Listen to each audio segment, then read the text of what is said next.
Hello ආයිබෝවන් හැමදේම අත්තරින දවසක් එනවා කියන එක කවුරුත් දන්න අහලා තියෙන දෙයක්. එහෙම අහලා තිබුණට බහුතරයක් දෙන ওই කතාව මේ කණෙන් අහලා අනික් කණෙන් පිට කරලා දානවා. නමුත් ජීවිතේ ගොඩාක් දේවල් මේ අවස්ථාවවලදී අත්තරලා ඉදිරියට යන එක තමයි නිවැරදි දේ. එහෙම කරන එකෙන් ලැබෙන ප්‍රතිලාභات ගොඩක් තියෙනවා. සමහර දේවල් අපි කැමති වුණත් අකමැති වුණත් අතාරින්න වෙනවා. අන්න අද මම කියන්න යන්නේ ඒ එහෙම අතාරින්න වෙන එක දෙයක් ගැන. ඒ තමයි මිනිසු ජීවිතේට කරන රස්සාවට තිත තියෙන දවස ගැන. ඒ කියන්නේ රිටයර් වෙනවා එහෙම කියලා කියන්නේ. මිනිස්සු වෙලා ඉපදුනහම මොකක් හරි රස්සාවක් කරන්න වෙනවා ජීවත් වෙන්න ඕනේ හින්දා. වැඩේ තියෙන්නේ අවුරුදු 30 40ක් මිනිස්සු ඕක කරපුවාම ඊට පස්සේ මේකට පත්‍යම් වෙනවා. ඇඟද හිතද මේ මුළු ආත්මයම ඒකත් එක්ක බැඳිලා තියෙන්නේ. ඒක අතහැර ගන්න බැරුව මිනිස්සු පුදුම විදිහට මේ අභාග්‍ය සම්පන්න දේ විදිහට ජීවත් වෙනවා දැකලා තියෙනවා.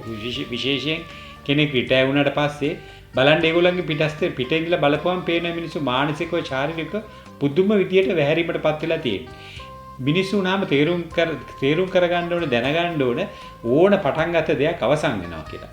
කන්දක් නැංගොත් පල්ලමක් තියෙනවා. උඩට යන දේවල් පල්ලෙහාට එනවා. ඒක හැමදාම එක විදිහට තියෙන්නේ නැහනේ. අනිත් එක තමන්ගේ ජීවිතෙත් ටික දිරලා යනවා. හිතේ තියෙන මේකත් මේ නිරෝල්භාවය ටික අඩු වෙනවා. එතකොට හැමදාම එකම දෙයක් එක දිගටම කරගෙන ඉන්න බෑනේ. විශේෂයෙන් අවුරුදු 50 55 60 වගේ වෙනකොට මිනිස්සු රිටයර් වෙනවා නම් ජීවිතේ එතනින් ඉවර වෙන්නේ නැහැ. තව දේවල් තියෙනවා. තව ජීවිතයක් තියෙනවා. තව පටන් ගන්න දේවල්, කරන්න දේවල්, තෝඩ තරම් දේවල් තියෙනවා. නමුත් මිනිස්සු හිතන්නේ අර රස්සාව තමයි එකම ආත්මය කියලා. ඒකනේ මිනිස්සු ලංකාව වගේ රටවල මිනිස්සුන්ගෙන් ඇහුවොත් එහෙම රිටයර් වෙච්ච කෙනෙක්ගෙන් ඔයා මොකද කරන්න කියලා ඇහුවා මේ රිටයර් වෙන්න කලින් හිටපු කරපු රස්සාව ගැනනේ කියන්නේ. එක්කෝ කිය ටීචර් කෙනෙක් නැත්නම් මම ප්‍රින්සිපල් නැත්නම් මම ජජ් කෙනෙක් නැත්නම් මම අරකද මේකද ඉංජිනේර කෙනෙක් ඒ වගේ දේවල් නේ කියන්නේ.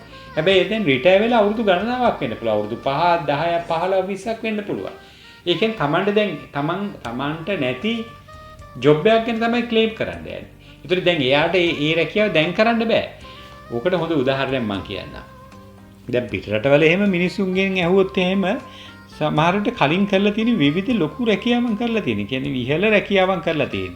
හැබැයි දැන් මේ වෙන සිල්ලර දේවල් කර ඉන්න. මොකද ඒ මිනිස්සු එකට ඇති වෙලා හරි එපා වෙලා හරි රිටයර් වෙලා හරි දැන් කරන්නේ වෙන දේවල්. දැන් මොනවා හරි කරන්න කියලා මම මේ දවස්වල වවනවා කියනවා. දැන් සමහර අය කියනවා මම දැන් මේ ඩාන්සින් ක්ලාස් එකක් කරනවානේ. නැත්නම් මම මේ ටියුෂන් දෙනවානේ. වෙන කතාවක් දැන් කියන්නේ. අහලා හොඳට කිට්ටු වෙලා අහලා බලපුවම තමයි ඒගොල්ලෝ කලින් කරලා තියෙන ඊට වඩා වෙනස් රැකියාවක්. ඒතර ඒගොල්ලෝ දැන් ක්ලේම් කරන්න යන්නේ අර කලින් කරපු ඒවට. අනිත් එක ඒකේ වැරද්දකුත් තියෙනවනේ. දැන් මම ඒකට තව හොඳ උදාහරණයක් කියනවා. පිටරට ජීවත් වෙන මම දන්න හිතවතෙක් ඉන්නවා. එයා අවුරුදු 25ක් විතර ඒක රැකියාවක් කරා. ඒ රැකියාව කරලා මේ මෑතකදී එයාට මේ පොඩි ප්‍රශ්නයක් කියලා ඔෆිස් එකේ එයාත් එක්ක වැඩ කරන කෙනෙක්ගේ දෙයක් ඉඳලා මෙයාට මේ ජොබ් එක එපා වුණා. මෙයා ඊට පස්සේ ජොබ් එකට යන්න නැතුව මාස 6ක් විතර නිවාඩු දදා හිටියා. ඊට පස්සේ එහෙන් ඒ කියන්නේ ආයතනෙන් මෙයාට දුන්නා නැවත එන්න කියලා කතා කරා. හැබැයි නැවත දුන්නේ සේවාව පිහිටෙව්වේ එයා වැඩ කරගෙන හිටපු බ්‍රාන්ච් එකේ වෙන එකක. පස්සේ මෙයා හිතුවා එයාට ඒ අලුත් තත්ත්වයට ටිකක් හොඳ හින්දා මෙයා හිතුවා මම නැවත ජොබ් එක බාර ගන්නවා කියලා.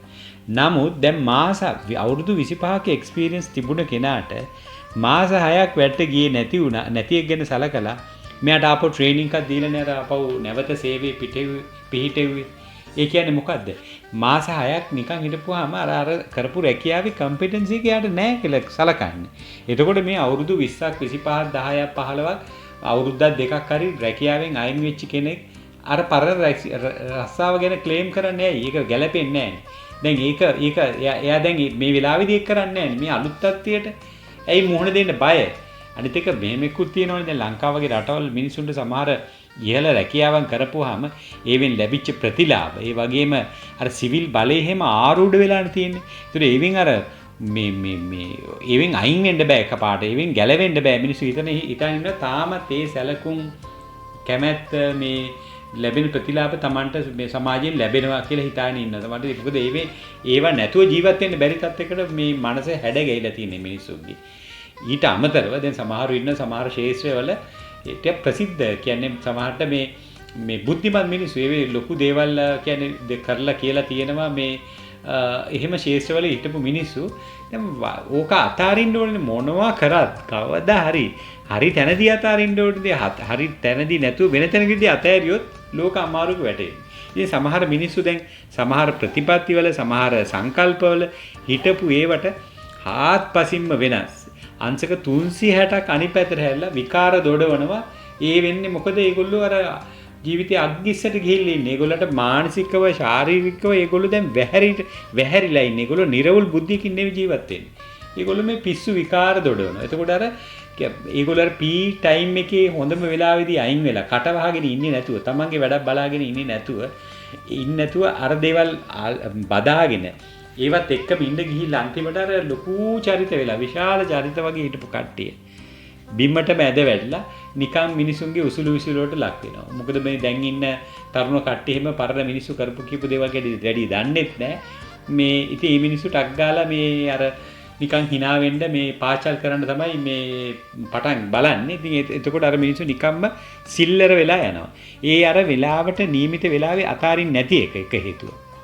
අනිත් එක දැන් රැකියාවෙන් අස් වුණා නම් දැන් රිටයර් වෙලා නම් හරි මොන හරි වෙලා නම් සමහරු ඉන්නවා උපදෙස් දෙනවා. දැන් ඉන්න අයට. ඒ කියන්නේ මේ ඕක කොහොම නෙවෙයි කරන්න තිබ්බේ මෙහෙමයි කරන්න තිබ්බේ කියලා උපදෙස් දෙනවා. Taman දැනගන්න ඕනේ Taman දැන් ඒ එතන නෙවෙයි ඉන්නේ කියලා. Taman අදාළ නැහැ දැන්. Tamanට ඒ ක්ලේම් එක කරන්න බෑ. මේ ජොබ් එකේ ඉන්න කෙනෙක් නෙවෙයි. මේ වෙලාවේ අපි අයින් වෙලා ඉන්නේ එකකින්. එතකොට Tamanට අර ඉන්න කට්ටියට උපදෙස් දෙන්න බෑනේ. සමහරු හිතනවා මේ මම නැත්තම් ඉතින් මේ ආයතනේ වහන්න වෙනවා මේක කරගෙන යන්න බැරි වෙනවා කියලා. ඒ වගේ මේ බොළඳ සිතුවිලි වලින් අයින් වෙලා හොඳම දේ අලුත් දෙයකට හිත මේව කරගන්න. ඒකදී අලුත් දෙයක්, අලුත් ජොබ් එකක් කරන එක හරි, අලුත් තමන්ගේ පෞද්ගලික දෙයක්, හොබි එකක් හරි, මොනවා හරි ඕන දෙයක් කරගෙන ඒකටනේ ફોකස් කරගන්න ඕනේ. මේ මොකද මේ පරණ ඒවත් එක්ක ඉඳලා ඕව අතාරින්න බැරුව මේ ඔළුව අවුල් කරගත්තාම ඒක පේනවා. පිටස්සරින් බලන කෙනාට පේනවා. ඒගොල්ලෝ මානසිකව, ශාරීරිකව හොඳටම මේ අවුල් වෙලා අතරමං වෙලා ඉන්නේ කියලා පිටින් බලන කෙනාට එනවා. ඒ හින්දා අවුරුදු කොච්චර ගාණක් රැකියාවක් කරා කියලා රැකියාව නෙවෙයි ජීවිතේත් අතාරින්න වෙන එකේ රැකියාව මොකද්ද? ඒ හින්දා හරියට අතාරින්න ඕනේ. මේ ජීවිතේ වැදගත්ම දේ කියන්නේ ශ්‍රේෂ්ඨම දේ වෙන්නේ අවසන් වූ දෙයට ඇලී ගලී ඉන්න එක නෙවෙයි ඊළඟ එන දෙයට සිහි කල්පනාවෙන් පීවර තබන එක තමයි වැදගත්ම දේ. ඉතින් මට මේ පොඩි කෙටි වීඩියෝවෙන් ඒ ගැන තමයි කියන්න අදහස් කරේ. එහෙමනම් අදට එපමණයි. මගේ මේ වීඩියෝ ගැන ඔබගේ අදහස කුමක්ද කියලා මම දැනගන්න සතුටුයි. ඒ නිසා පහලින් කමෙන්ට් කරන්න, මගේ channel එක subscribe කරන්න. ඒ වගේම ඔබගේ මිත්‍රයන් සමගත් මේ මගේ වීඩියෝ share කරගන්න. එහෙමනම් ආයෙ දවසක හමු වෙමු. ජය වේවා.